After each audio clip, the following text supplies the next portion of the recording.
in 2 Samuel chapter 11, we find one of the saddest stories in the Bible. It's the story of David and Bathsheba. It's the story of David's adulterous relationship, and it's the great sin, the great fall from grace of David. And so in this story, David sees another man's wife, and he likes the way she looks, and he goes out and he sleeps with her. She becomes pregnant, and David, after hearing this news, tries to cover up his sin. The way that he does this is by calling back the woman's husband, Uriah, from war, and attempts to get Uriah to sleep with his wife and hopefully cover up the pregnancy. However, this doesn't work because Uriah was an honorable man of God. And it was not right, it was ritual impurity for any man to have sexual intercourse while there was a campaign, a war campaign going on. And so Uriah, coming back from war, said, hey, it's not right, I'm not going to go do that. And David says, nah, just go home and just relax, sleep with your wife.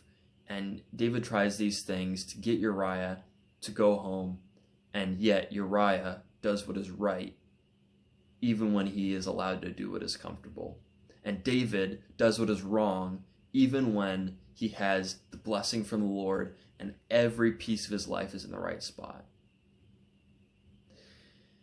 And so David does what is wrong, can't get Uriah to cover up his sin, and so he sends word to have Uriah murdered, to have Uriah sent out in front of everyone else to be killed in battle. And David sins massively. He sins not only with Bathsheba, but also in his murder of Uriah.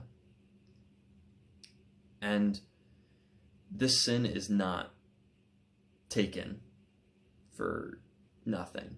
God realizes that David has sinned. God knows everything. And he is going to address that sin in the next chapter.